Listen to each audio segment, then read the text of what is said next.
So the first card you have for your past is the Wheel of Fortune. So yeah, these are cycles I'm seeing with this wheel turning around. Cycles. I think you might have learned. I think you might have learned from a lot of mistakes that you made in your past at one time in your life. This is a really positive thing. I mean, I'm not seeing this. I'm not talking about this to make you think about mistakes you made or your past or going backwards or making you feel bad or anything like that. What I'm seeing is that you've really grown from this. You've really moved upwards from this time, out of this time in your past when you're in a cycle of just making the same mistakes over and over again and repeating these mistakes. This might have even been an addiction or something like that. It doesn't have to have been a drug addiction. It might be, but it doesn't have to be. It might have been an addiction to a person, if that makes sense. Because I'm seeing there's a cycle of someone treating you quite badly, and you kept on coming back and coming back. So you'd come back, they'd treat you badly, they'd apologise, and over again, you forgave them, you'd come back again, and they'd repeat it over and over and over again. And it was as if you were kind of addicted to the ups and downs, because maybe you had terrible downs, but maybe when you got back together, the highs were amazing, and then you'd go down again, and the lows were terrible. But then at the lows, you were addicted to the highs, so you kept on wanting that feeling of getting back to them again. It was like, oh, they're back again, I'm so happy. And then you'd crash again. That's the kind of thing I'm seeing when I'm looking at this wheel turning around, this high and then this crash. It's almost like a Ferris wheel. When you go up on a Ferris wheel, you go up to the very top, and then when you start to come down again, you have this really weird feeling. It's like, oh no, in your stomach, and then you go up again, you're up high again. That's what I'm seeing happening, and that's the addictive kind of thing. And it's a similar kind of addiction to a drug addiction, obviously, having lows and highs, and just seeking that high again, seeking that feeling again. But you did get out of this horrible cycle, and really you need to be congratulated for doing that, because not a lot of people can do that. They're completely addicted. They keep on going back and back and back again. So you really learned from this. And I think after you learned from this, you really had to be very vigilant about who you'd have around you, what kind of person, what kind of behavior you'd have around you. You just didn't want to get involved. You didn't want to become involved in anyone who was like that or anywhere near that ever again. And that's how all kinds of addicts or recovering addicts have to be in any kind of addiction. Doesn't matter what it is. It might be shopping, it might be a person, it might be anything.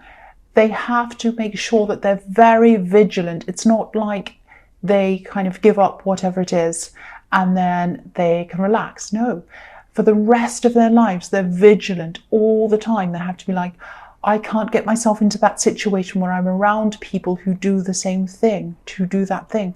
I can't be around anything that's going to trigger me.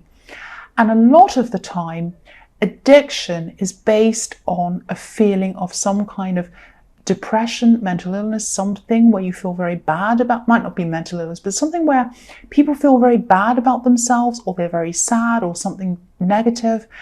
And they're seeking something that's going to make them feel better. So they go after a drug, or they go after something. And I don't mean to analyze you. That's not what I'm trying to do. But I think with you, yeah, you did feel quite bad about yourself. And that's why you got into that situation. And then you had this, when you first met them, there was this amazing high. And you're like, I feel fantastic. I've never felt like this. This is wonderful. And then they drop you down again, and you're like, oh no, I want that feeling again. I can't be like this. This is how I was. That's what I'm seeing. So I won't say any more about that because I'm saying too much about this card. I'll go into the next one. I'll be here forever. The next card you have for your past is the Two of Pentacles. So yes, again, I don't mean to keep on seeing this old situation again and again, but it keeps on coming up. Sometimes old situations come up in readings to remind you of a lesson that you learned in your past, and you might need to apply what you learned to something that's happening to you now. So this might not be the case with you, or it might be, but keep that in mind. Have a think about what might be going on in your life that you need to remember that lesson and to kind of apply that to something now. That's what I'm seeing. And again, in this card, obviously, these are about cycles as well, with these two pentacles going around in a circle, a cycle, and, feeling out of control. And that's how this man feels in this card. He's afraid that he's going to be out of balance and he's going to drop these coins everywhere. So, yes, you're really out of balance when you're with this person. It was up, down, but you really learned from this. You really learned from this time. And maybe you're in a situation now where you might be letting your guard down a little bit with the wrong person, maybe. I don't mean that you should go around with your guard up constantly, never ever letting anyone in. I don't mean that. That's an extreme. But maybe you were a little bit relaxed with someone who might not really deserve that relaxation from you, if that makes sense. I don't think this is around a love situation, this caution I'm seeing.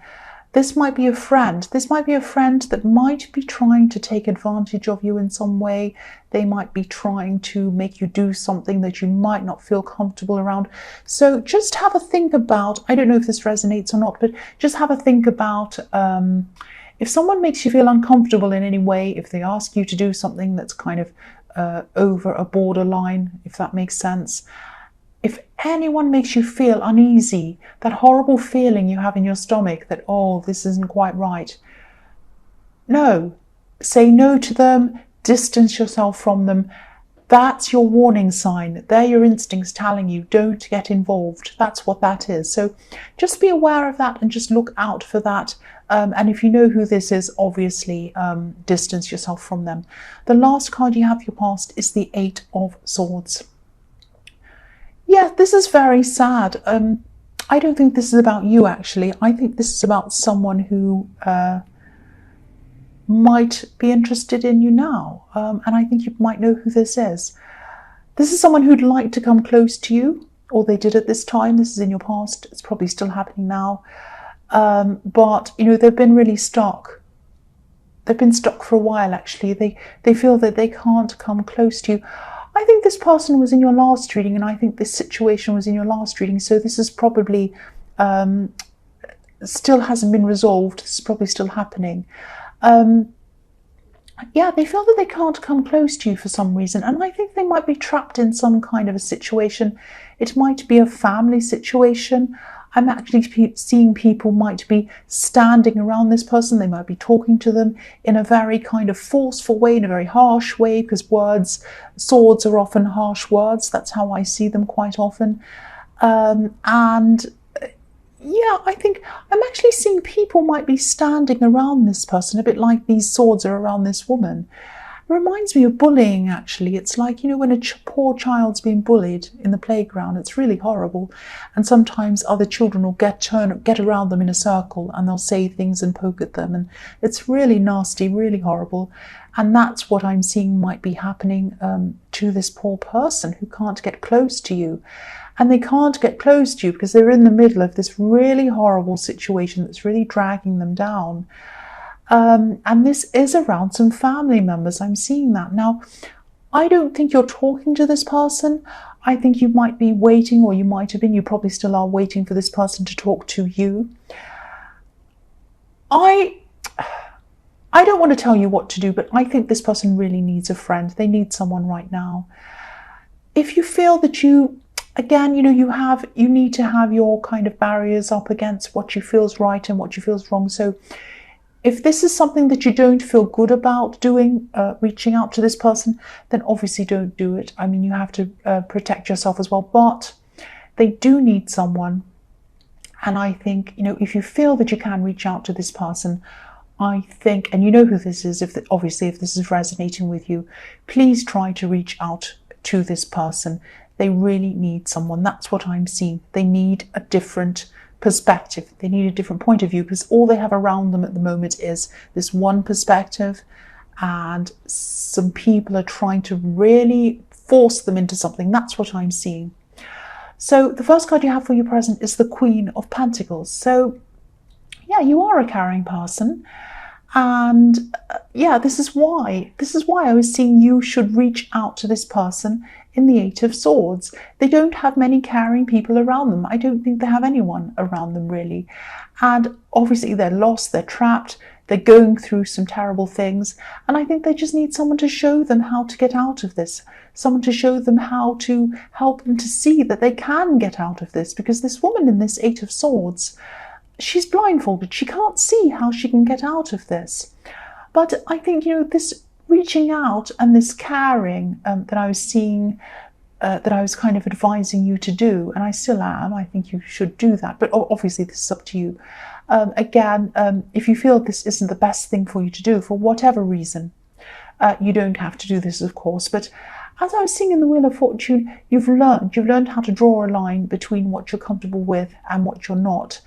It might be that if you don't feel comfortable with this, it might be that you reach out to someone who does know them, that can help them. You might know a relative of theirs. You might know a friend of theirs. You might know someone who's kind of a mutual friend. Talk to them if you feel that you're not comfortable reaching out to them for whatever reason. Talk to somebody else who's around them and ask them if they can reach out to this person. Try and, if you can, get them some help in some way if this resonates with you. The next card you have for your present is the Seven of Cups. So again, sorry, I keep on seeing this person. I can't help it. Because this person needs help. That's why I'm getting this message all the time. This is trying to show me that someone needs to help this person. Someone's in need of help. If you can't help them, please try and get someone else to help them. That's what I keep on seeing. They're lost. They're in the dark, like this poor man who's in the shadows. Again, I'm seeing family. Someone in their family might actually be giving them some kind of an ultimatum, trying to force them to do something. Sorry about that motorbike going past. Yeah, they might have been or they might be still holding something over this person. And again, I don't mean this to be negative. This is a very negative reading. It's horrible. I don't mean it to be. They're going to have to make some kind of choice, but it's very, very difficult, and they're very stuck. They can't quite make this choice. And yes, people around them are trying to tell them which choice to make. They're trying to put pressure on this person. Yeah, and they don't see how they can walk away from this. They need someone, again, they need someone to step in. They need someone to help them. So yeah, again, do this if you can. If you can't, try and ask someone else to help them. They need some help. I really hope this person gets some help. And I'm sorry to repeat myself. I'm really, really sorry. I just keep on seeing the same thing, and I think I'm seeing it for a reason. The last card you have for your present is the Five of Swords. Again, same again. Yeah, they'd like to come close to you. They really would. But any thoughts of you have probably been put to one side while they're in the middle of this really, really terrible battle that they're going through. I think they just need to walk away, and I think obviously I can see that. Anyone who could look in on this situation could see that. But when you're in the middle of this situation, it's hard for you to see that, and I think that's what's happening. It's hard for them to see that. And I think they have family members telling them on things, trying to influence them to do something. They're treating them in a really terrible way. And I think, with this ultimatum, I think if they take up whatever this is, there's some kind of bait. There's like an ultimatum, or there's some kind of, it might be a family business. It might be something like a inheritance that they're promising them, something like that. They're trying to say, oh, do this, and you'll get this. And if you don't, then we'll shun you. It might be something like that. And so that's why this is a very difficult decision for them to make. But nothing's worth this sort of treatment. You know that. I know that. They can't see that. And I think even if they did take up this thing, even if they said, yes, I agree, or do whatever you want, that is not going to stop this horrible treatment, because these kinds of people are never going to stop this kind of treatment. I think they need to walk away. Nothing's worth this. Nothing is worth it. Even if someone offers them a mansion, a house, a job, something amazing, it's not worth it. Your freedom is not worth being tied to people like this. Not you, this person. This is what they need someone to tell them. This is why they need another person influencing them and telling them this. They need to see another point of view coming in. So I'll stop with that. I've said everything I can about that. And I can't help it. I just keep on seeing these messages coming in about this. So the first card you have for your future is the Knight of Cups. Yeah, again, I'm seeing this. I'm sorry, I know this is about this person. They're going through so much. They're still going to be waiting for you, and they're going to be waiting until this is all over to come forward to you. I think they are going to come back and come close to you again. They want to do this. You know, the Knight of Cups looks really beautifully groomed as well, really attractive.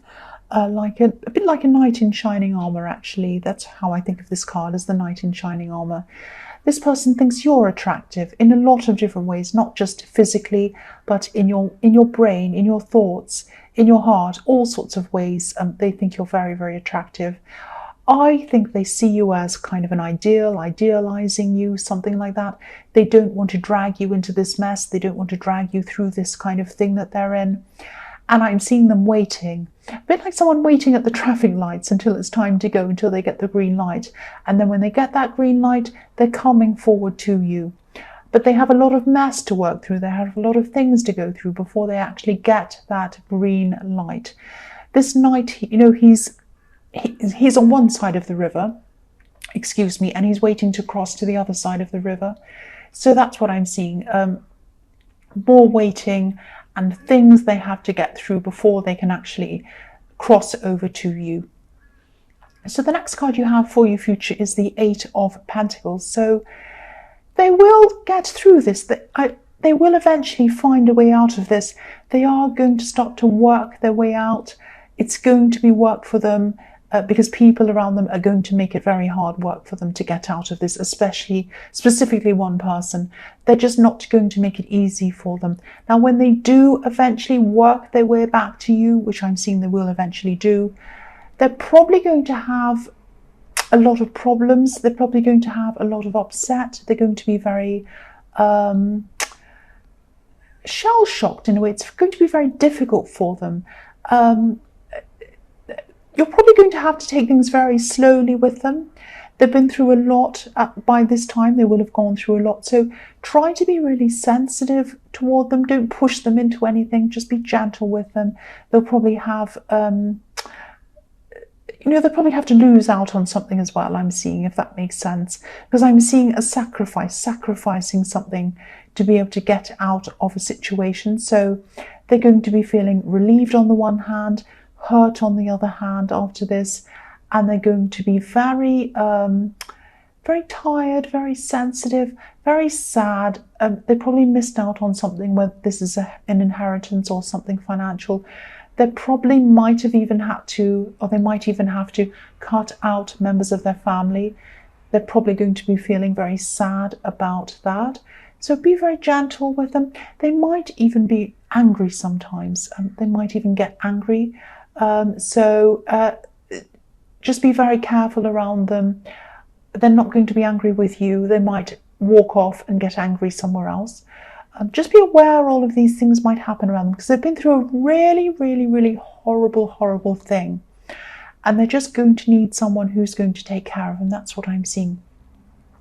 The last card you have for your future is the Star. This is a beautiful card. So again, they have hope. They have hope that they can come towards you, and they are going to be able to do that, I'm seeing. And I think, you do as well, I'm seeing. There's a lot of work around you coming back together, a lot of work that has to be done, especially for them. They're very resilient, though, and they're going to be able to do this. They're going to gradually get themselves out of this, and they are going to gradually come to you. There's an ibis on this card behind this beautiful woman's elbow. And, ibises are very, very resilient birds. They can survive just about anything. They can live anywhere. And this person is resilient, even though they're going to be hurt, battle-scarred, all of that kind of thing. They're very resilient. They'll get through this. And, this person has hope that they can work their way back to you, and they will do that, definitely. But you can't see that that's what they're doing. They're kind of doing all of this behind the scenes, because this beautiful woman's just bathing. She's just kind of doing whatever she's doing, and this star is behind her. But also, I think even though you might not know that this is all going on behind the scenes, I think you have some sense that this person is going to come back to you. Because if you look at this woman, she's just very relaxed. She's just going about her business. She's just bathing herself, whatever. She looks very calm. She's peaceful in this garden. And, you know, the stars there behind her. It's far away from her right now, but it's coming closer. It's coming closer. And I think you have some sense that you are going to be around this person again. You do sense that. And, you know, every time I've sensed that about someone, it's been correct. And that's how you are. So, yeah, she knows things are going to happen again. She knows what she's waiting for is going to come to her. And that's what you know as well. And it will happen. That's what I'm seeing.